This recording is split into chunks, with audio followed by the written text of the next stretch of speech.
So, you've got this independent journalist who heads to California to look into some potential fraud. And what he says he found, it's pretty shocking. But honestly, what happened next was a political explosion that went all the way to the top. We're going to break down how just one report can set off a massive national firestorm. I mean, how does this even happen?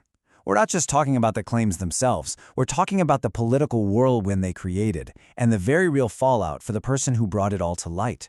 This whole thing is really a story about what happens when journalism and politics collide.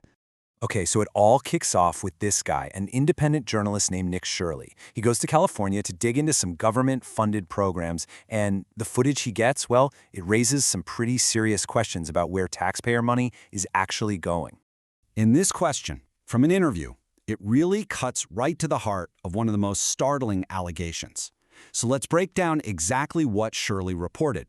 So the first big thing he flagged was potential daycare fraud. Shirley's report claims that he found young kids, we're talking 5 to 8 years old, completely unsupervised in these so-called daycare centers that were actually just operating out of apartments. And the crucial detail here? They were apparently getting government subsidies. That's what really raises the questions about oversight.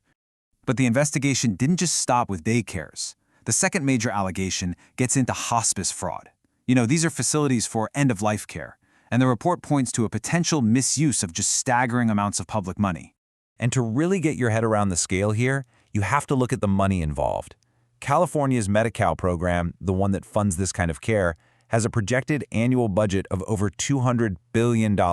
Yeah, that's billion with a B.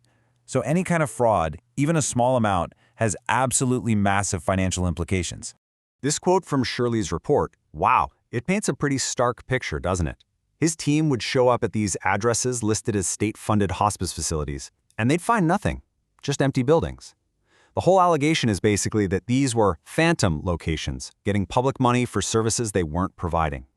So with allegations this serious, you just knew there was going to be a reaction. And boy, was there.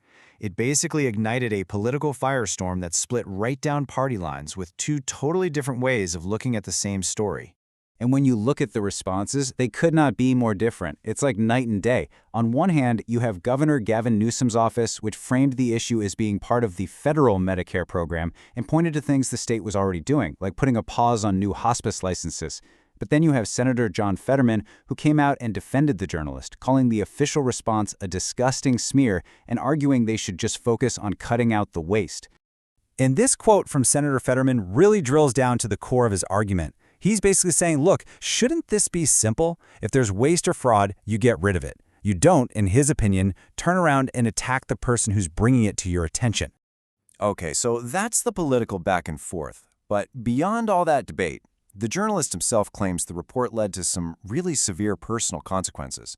He says it's turned his work into something that's actually pretty high risk. In a post he made public, Shirley laid it all out. He talked about constant doxing attempts, people trying to leak his private info online, and getting threats. And he directly connects this backlash to what he calls the hateful rhetoric coming from politicians and activists who are critical of his reporting. It's apparently escalated to the point where Shirley says he just doesn't feel safe filming by himself anymore. According to him, hiring personal security has become a required cost of doing business just so he can keep doing his job. And if you want to put a number on that, just to see how real this is, Shirley reported that for just 3 days of filming in California, security cost him $15,000. That number really highlights the real-world costs that come with the risks he says he's facing. So that begs the question, right? Who is the journalist at the center of this whole firestorm? Well, he's an independent content creator who's actually built up a pretty big following with his style of on-the-ground reporting. And his backstory is pretty unique. He didn't exactly go the traditional journalism route. The story he tells is that he came back from a 2-year church mission totally broke with $0. So he started power washing houses until he'd saved up $10,000 in cash, and he used that money to fund the first 3 months of his YouTube channel.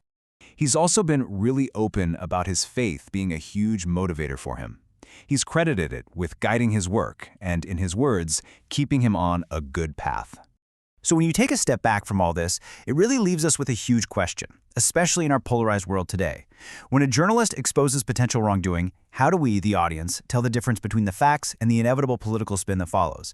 It kind of forces us to think, right? Where does a reporter's job end? And where does our own responsibility to really think critically about the information begin?